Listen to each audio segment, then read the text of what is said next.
Eu queria compartilhar com a igreja o livro de Mateus, no capítulo de número 26,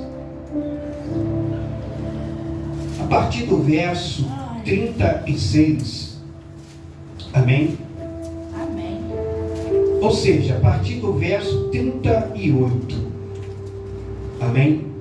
Mateus 26, a partir do verso 38. É Deus. Aleluia. Glória a Deus. Amém? Amém.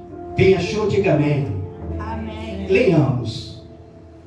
Então, eles disse: a minha alma está profundamente triste até a morte. Outras traduções está: minha alma está amargurada e até a morte. Ficai aqui e vigiai comigo. E adiantando-se um pouco, prostrou-se sobre o seu rosto, orando e dizendo: meu Pai, se possível, passa de mim este cálice. Todavia, não seja como eu quero, e sim como tu queres. Amém, igreja? Amém. Duas perguntas para a igreja. Como que está a tua alma diante de Deus? A outra pergunta é: será que eu ou você temos feito a vontade do Pai ou feito as nossas vontades? É Deus. Estava meditando hoje nesta passagem, e a gente sabe que essa é uma passagem a qual se dá a continuidade da perseguição de Jesus.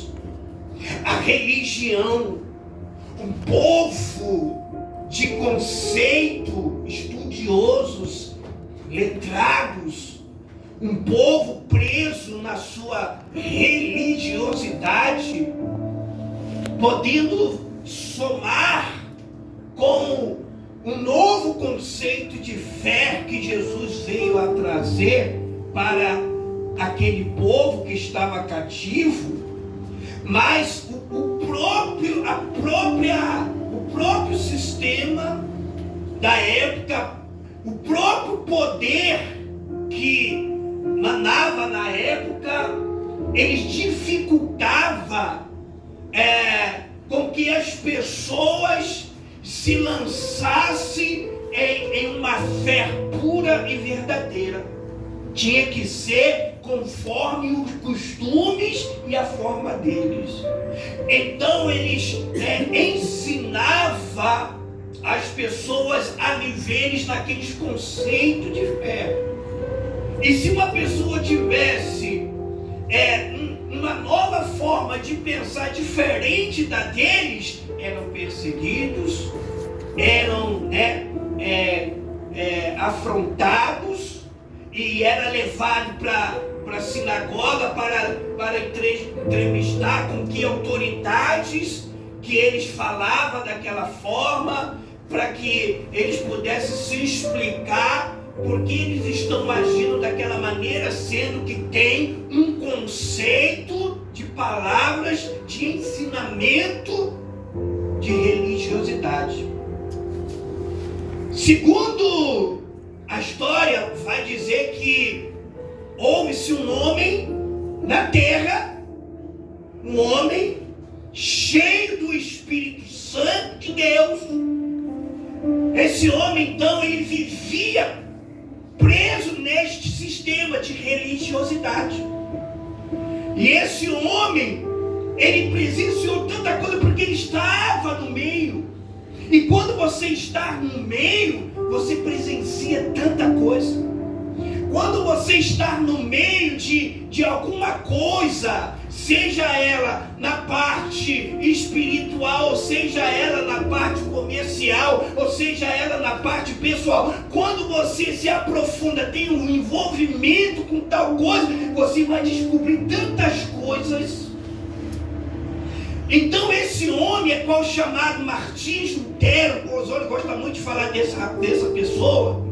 Esse homem, ele, certa feita, ele conformado com aquele sistema, ele conformado com que o Papa da época, ele tocava autoridade para que as pessoas viessem a viver a prática daqueles conceitos da palavra que eles viviam na época. Então eles tinham uma forma de prender as pessoas ao conceito das palavras, e as pessoas achavam que elas estavam salvas, elas pensavam que elas estavam libertas, mas elas estavam presas pelo conceito de palavra. Sendo que esse homem, Martins Lutero, ele foi diferente. O Espírito Santo de Deus veio sobre ele e começou a tratar com ele, e ele começou a se sentir incomodado, dizendo assim: mas como assim? Eu tenho participado de coisas aqui, de reuniões, eu tenho presenciado coisas, e é totalmente diferente daquilo que eu tenho vivido. Aí o Espírito Santo falou assim: eu vou te levantar para fazer um novo mover no meio desse povo. Eu vou te levantar, você vai ser perseguido, você vai ser caluniado, você vai ser massacrado, mas o meu Espírito estarás contigo. Vai em frente e leva o conceito da verdade. Aleluia, Deus. Enfrentou o sistema, combateu o sistema da religiosidade. E aí a gente vê aqui que o mesmo sistema não muda, os mesmos conceitos não mudam. Aí a gente vê que Jesus, ele veio não mudar a lei, mas para ensinar um novo conceito de fé. Jesus, ele veio ensinar uma nova forma de crença. Jesus, ele veio ensinar uma nova forma de aceitação do Evangelho, uma nova forma de aceitação ao Deus Todo-Poderoso, porque religioso, a religião mata. As pessoas falarem: eu sou religiosa, eu fico ali repetindo as mesmas coisas e nada muda. Jesus fala: não quero nada disso, eu quero tão somente que creia, acredita que é um novo céu, uma nova terra e uma nova mudança para as vossas vidas. Aí Jesus vem quebrando todos esses sistemas, e os doutorados ficaram incomodados, assim como ficaram incomodados com o jovem Estevão, a perseguição da igreja. A Bíblia diz que Estevão, um jovem cheio do Espírito Santo, ele começa a ir no meio das sinagogas, e aqueles homens doutorados, letrados, pega aquele jovem e fala: com que autoridade você fala desta forma? Você está profanando a palavra de Deus. Aí Estevão começa a debater na palavra e no conhecimento do Espírito Santo. Aquele que tem o Espírito Santo não se deixa se convencer por qualquer coisa. Aquele que tem o Espírito Santo vai ser guiado pelo Senhor, querido. O Senhor diz que nos últimos tempos se levantarão falsos profetas e enganarão até mesmo os escolhidos, mas aquele que tem o Espírito Santo não será enganado. Assim glória a Deus, glória a Deus. Aleluia. E aí pega aquele jovem Estevão e não deram oportunidade para aquele homem, porque o conhecimento que o Espírito Santo dava para aquele homem debater e colocar o sistema no seu devido lugar, o sistema falou: nós temos que parar, porque está surgindo aí mais um desses seguidores do Messias, então a gente não pode aceitar. Nos dias de hoje estão querendo fazer isso, estão querendo mudar algumas palavras da Bíblia, estão querendo trazer para o seu ego sabe, algumas pessoas que não têm o conhecimento da prática real da palavra do Senhor, aí vai se meter naquilo que não lhe convém, vai querer se meter naquilo que é de Deus e fala: a Bíblia tem que ser mudada, algumas palavras da Bíblia tem que ser mudadas. Querido, quem tem que ser mudado somos nós é quem temos que aceitar a palavra por completa. Verdade, Jesus. Aceitar coisas que só favorecem a nossa vida, tá bom demais. Mas quando vem aquilo que é para confrontar você, uma palavra dura, uma palavra pesada, aí a pessoa não aceita. A pessoa fala: mas é muito dura essa palavra. A palavra de Deus, querido, ela tem solução e resposta para tudo na face desta terra.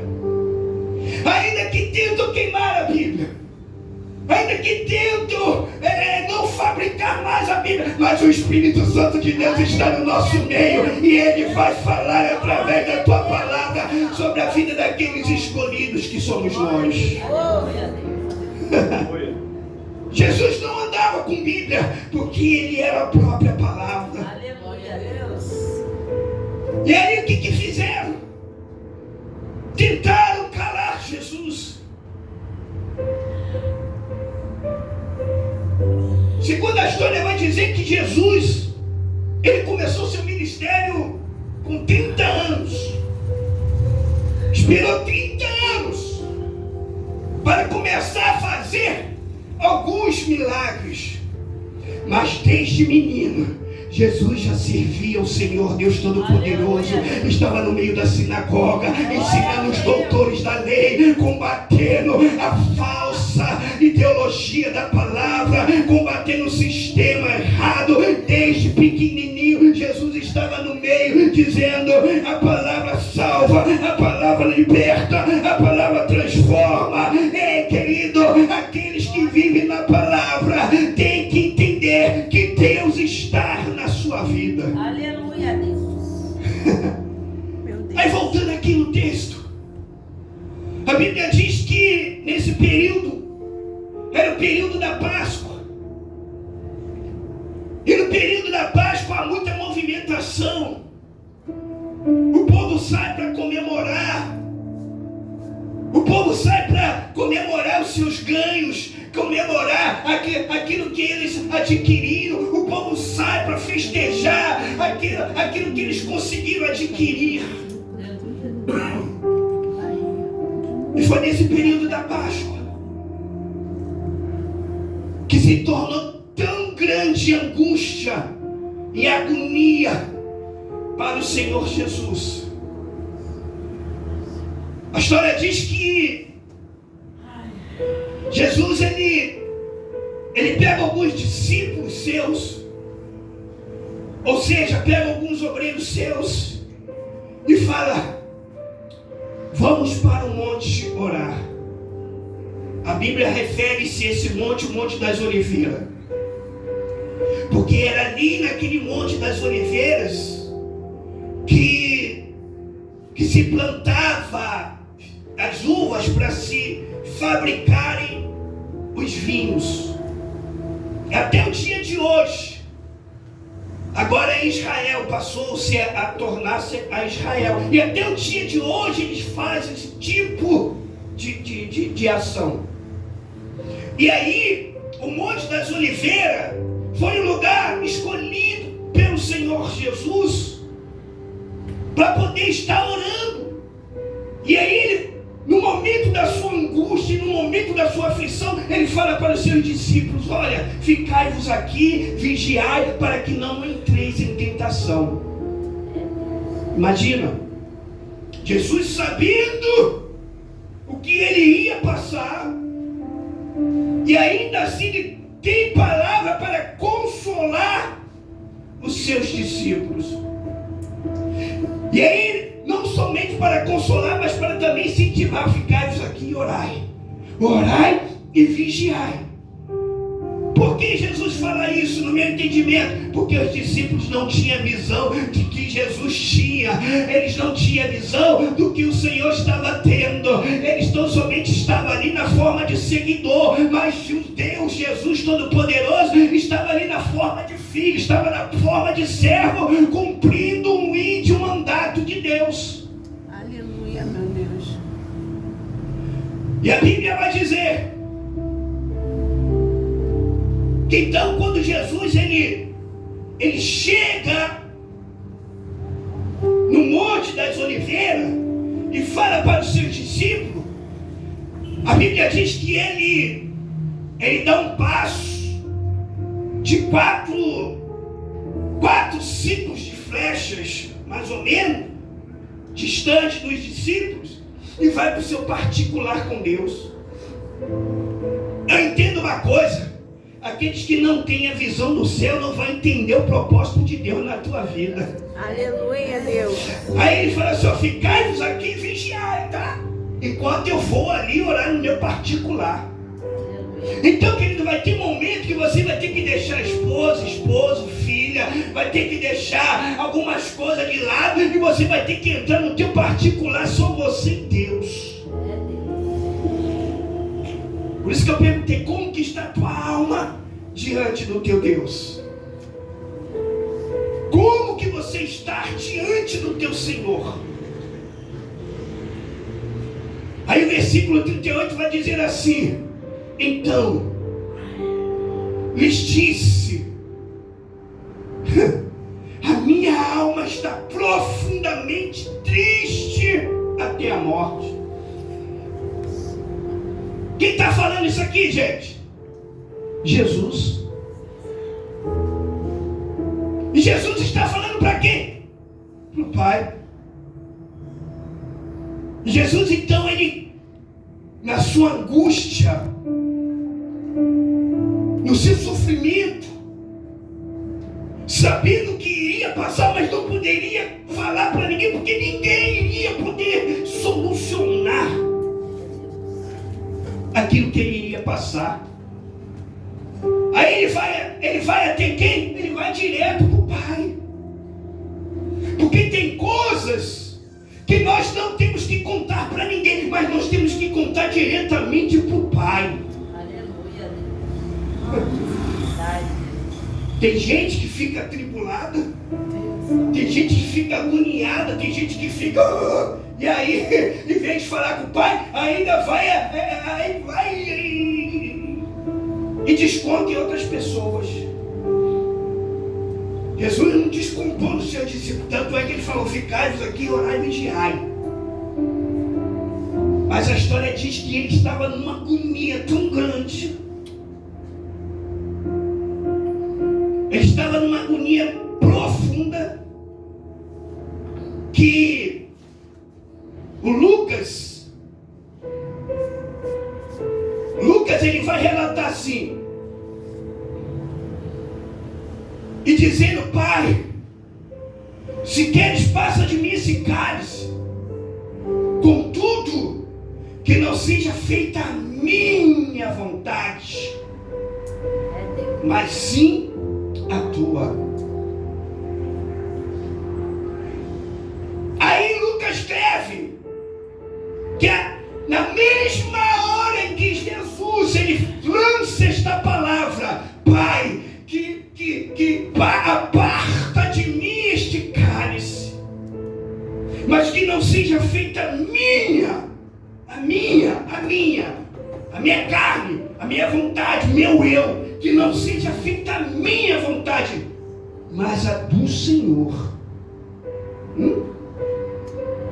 A segunda pergunta que eu fiz foi essa: será que tu tens feito a vontade do Pai ou a sua vontade? Se tu és serva, se tu és servo, será que tu tens verdadeiramente feito a vontade do Pai ou a sua vontade? Ai, pastor, não fala assim não, porque você me bota no fogo. Porque se eu falar que eu faço a vontade do Pai, eu vou entrar na prova na igreja. E se eu falar que eu faço as minhas vontades, eu vou entrar na prova 2 vezes mais. É verdade. Hã? Está entendendo? Amém. Aí quando Jesus ele termina de falar, olha que Lucas escreve. No versículo 33, no capítulo 22, versículo 43 de Lucas vai dizer assim: então lhe apareceu um anjo do céu que o confortava. Está na angústia? Está na agonia? Está no sofrimento? Está quase descontando nas pessoas? Vai para o secreto com Deus, querido. Fala com teu pai. Oh, meu querido, entra no teu secreto, no teu particular com Deus. Porque Deus vai enviar anjos na mesma hora para te confortar. Deus vai falar assim, minha querida, meu querido, olha que eu vou entrar com providência na tua vida. E isto vai passar, isto vai cessar, porque eu sou Deus da tua vida. Glória a Deus. Aleluia, Senhor. Aí desce o anjo. Imagina eu. E eu gostaria que você imaginasse juntamente comigo Jesus ali orando. Aleluia. E ele tão somente naquele cenário ali, naquele monte, os seus discípulos lá nem sabiam o que estava acontecendo. Imagina eu que quando os anjos descem, há uma clareira, há um resplendor de glória, e aqueles homens caem em sonos, uns profundos sono. E aí, meu querido, imagino eu que quando Jesus está ali orando, aqueles anjos descem e começam a cercar o Senhor Jesus, confortando ele. Fala: irmão, olha, irmão, estamos aqui do teu lado, nós estamos aqui para te apoiar. Isso é necessário. Só você, irmão, pode salvar esse povo. Só você pode salvar esta nação. Só você pode salvar este mundo perdido. Só você pode fazer acontecer um mover sobrenatural nesta terra. Aleluia a Deus. Glória a Deus. Imagine os anjos confortando Jesus com palavras. Se anjos choram, eu não sei. Imagino eu os anjos chorando, sabendo o que Jesus iria passar.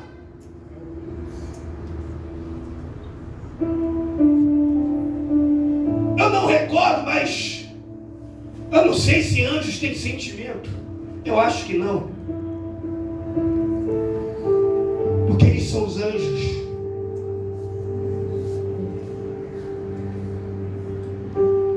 E aí os anjos ali, confortando Jesus, falando para ele permanecer na sua fé. Aleluia a Deus. E aí a Bíblia diz que, estando ele em agonia, orava mais ainda intensamente. E aconteceu que o seu suor se tornou-se como gotas de sangue. Aleluia. É, Senhor. Eu nunca vi na história humana alguém suar sangue. Mas a Bíblia diz que Jesus, ele, na sua oração intensamente, orando intensamente, e aquele fervor e aquele clamor diferente dos demais homens da terra, um clamor que gerou um sacrifício de sangue, e ali saindo suor, em vez de sair suor, saía sangue do seu rosto. Por que será?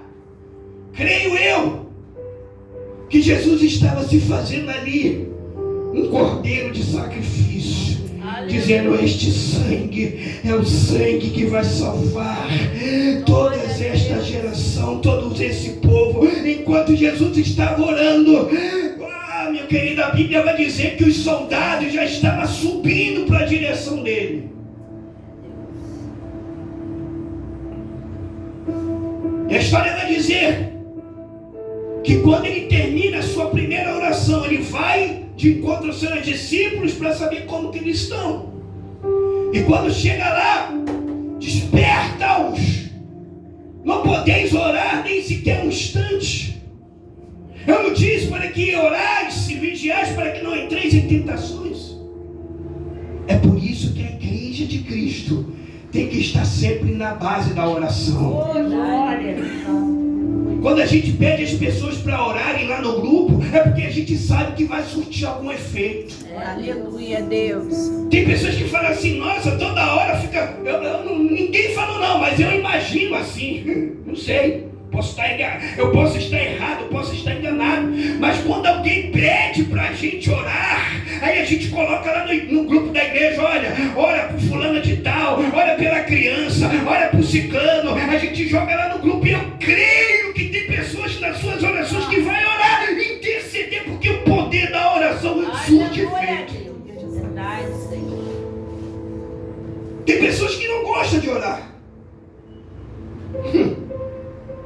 Mas a oração, ela tem poder. Aí Jesus vai e repreende os seus discípulos. Não podeis orar nem sequer um instante. Ficai-vos aí novamente enquanto eu vou orar. Então quer dizer, Jesus estava preocupado consigo e estava preocupado também com os seus obreiros. Aleluia, Deus. Aí Jesus vai novamente para o seu segundo particular com Deus. Aí Jesus vai lá, aí volta aqui em Mateus, aí Jesus vai lá novamente e fala com Deus.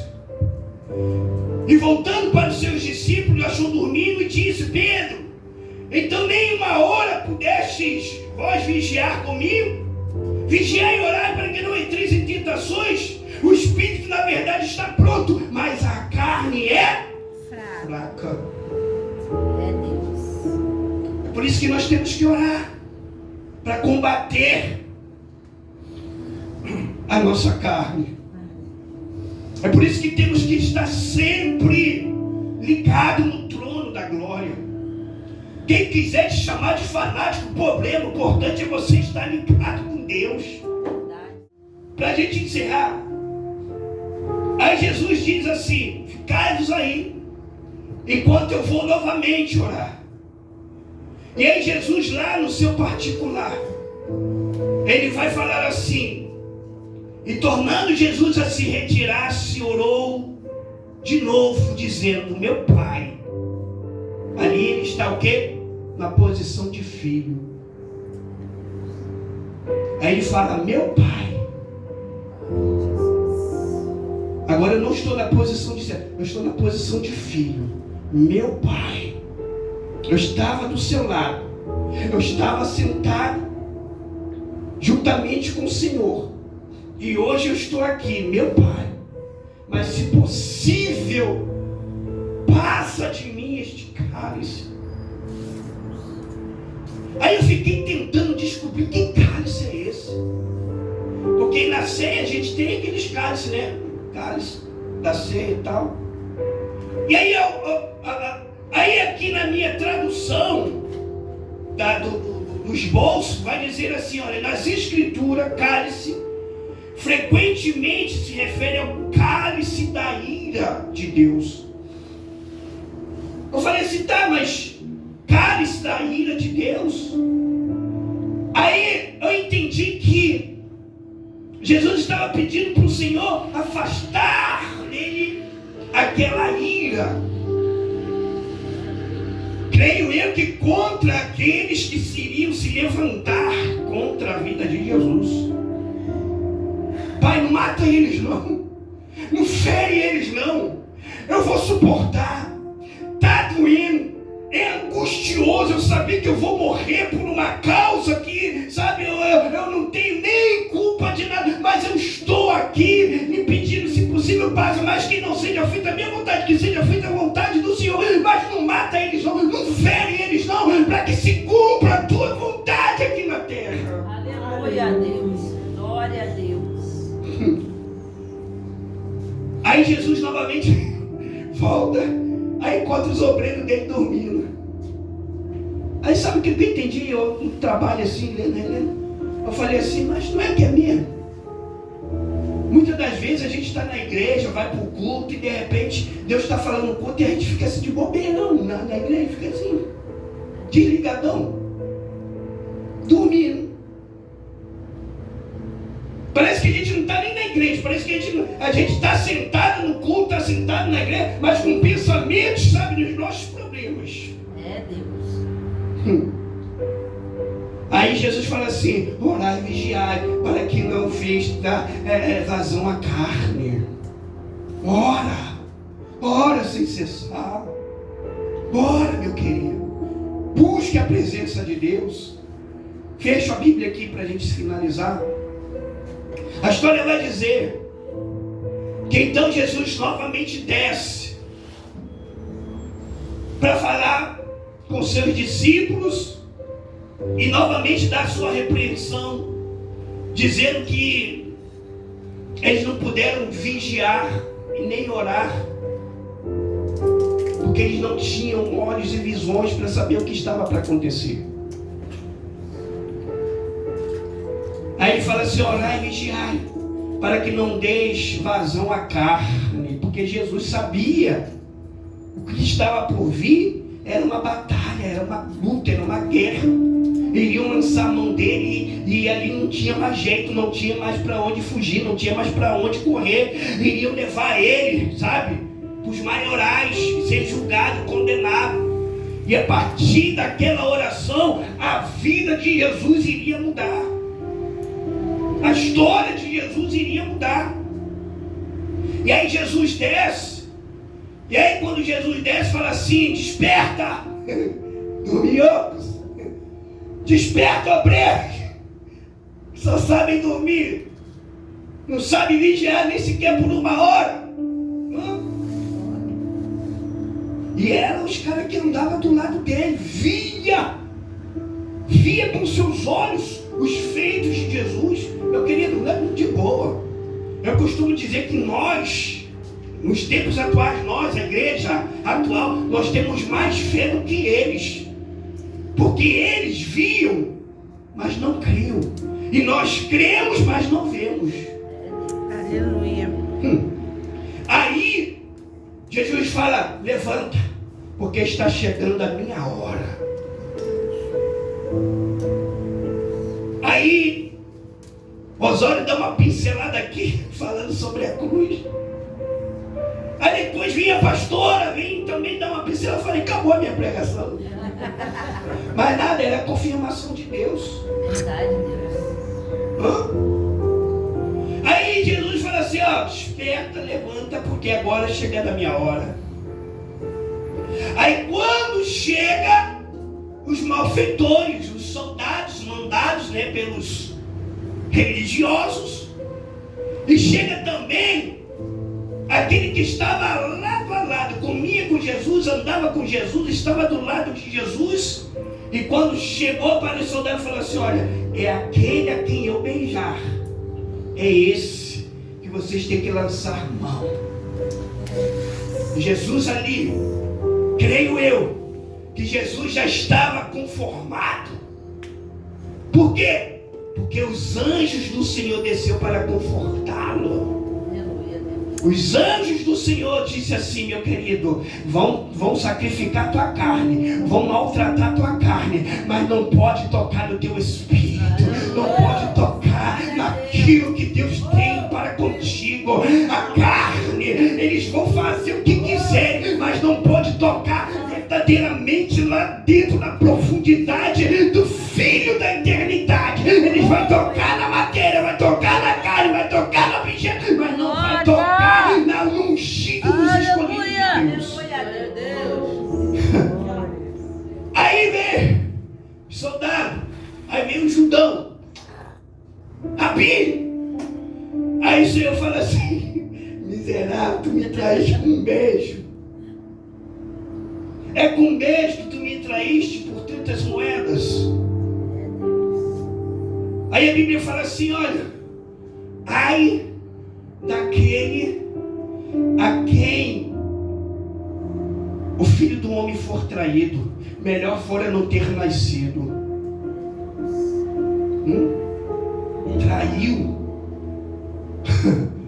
Traiu Deus, traiu a palavra, traiu o Criador. Aí os soldados começando aquela mufuca, aquela confusão. Aí vem Pedro, demais de livre, e aquela confusão toda. Aí a pastora já falou aqui, lança a mão da espada, puf, na orelha do cara. Aí Jesus toca. Vai, gente, não lançar as mãos de espada. Calma, eu estou aqui, não vou fugir. Eu estou aqui para um propósito. Estou pronto, estou preparado. Eu não vejo na Bíblia, eu ainda não vi na Bíblia escrito que Jesus, cada chicotada que ele ganhava, ele gritava, ou murmurava, ou questionava. Eu não vi escrito.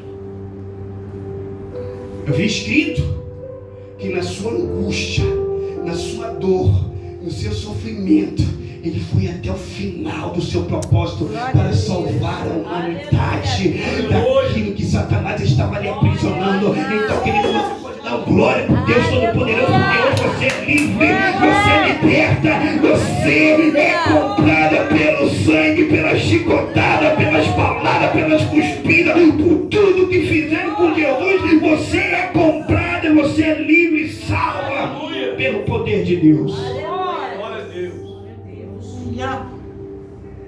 E é esse Deus que nós servimos, é esse Jesus que nós cremos.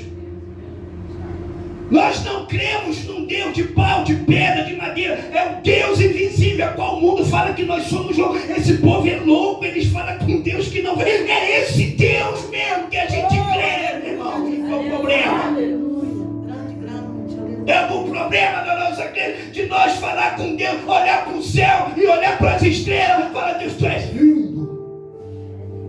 Se eu não me engano, é livro de Números, vai falar assim, ó: o Deus que criou os céus e a terra, o mar e o universo, e com a palma de suas mãos ele mede o céu a palmos. E na concha de suas mãos ele tem os montes. Se Deus ele mede o céu a palma, meu querido, tu não tem noção do tamanho desse Deus. Aí vem uma que fala assim: a Bíblia tem que ser modificada, porque aquele cara lá do céu, aquele cara lá de cima, meu irmão, Jesus não é cara não, ele é Senhor dos senhores, ele é Rei dos reis. Um dia vai bater de frente com ele e vai sentir o impacto do poder do Rei na tua vida. Glória a Deus. Ainda que não adora aqui na terra, mas chega lá no céu e fala: Senhor, bem que me disseram que tu existia. Apartai-vos de mim, malditos. Apartai-vos para o fogo da condenação eterna.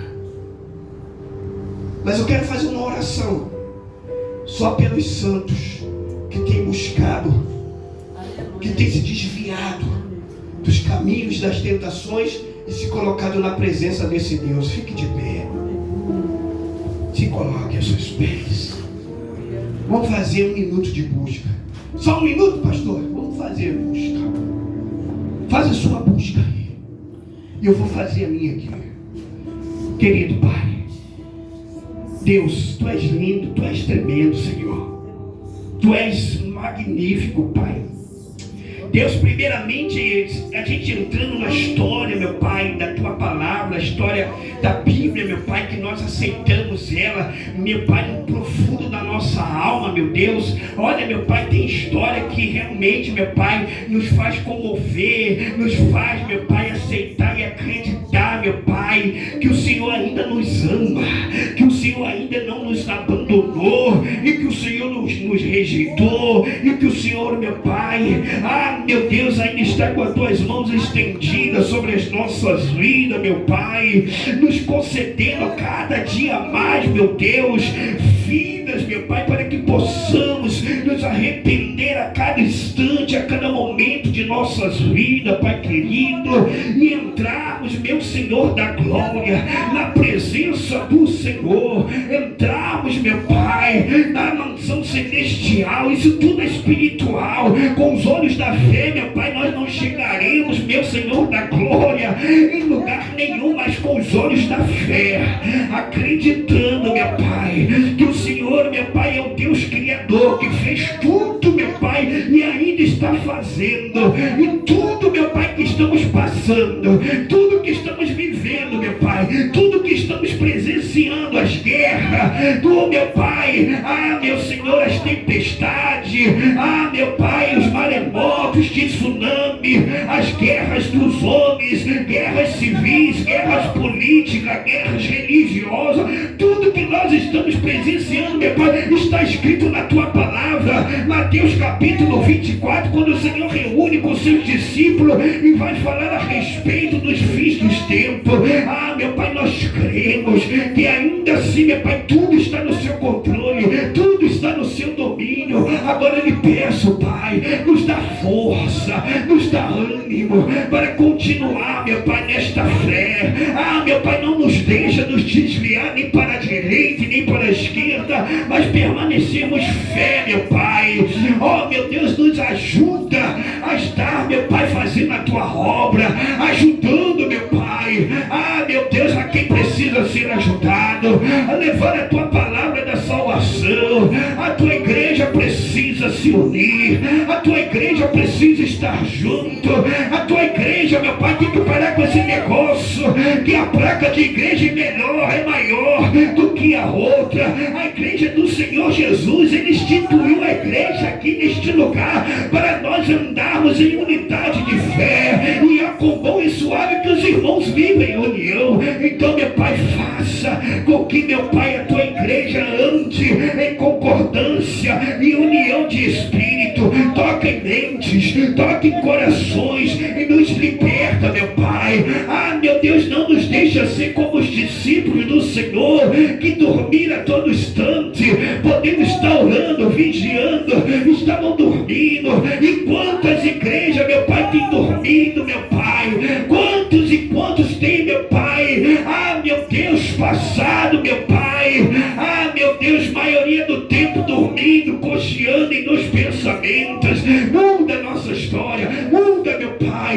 Encha-nos da tua fé, encha-nos da certeza, porque, meu Pai, estamos passando por lutas, estamos passando por prova, e vamos passar, meu Pai, por dificuldades, meu Pai, porque a tua palavra é verdadeira, meu Pai. Então, meu Pai, nos capacita, nos enche, nos cobre com teu poder, em nome do Senhor Jesus. E a igreja que crê, que diga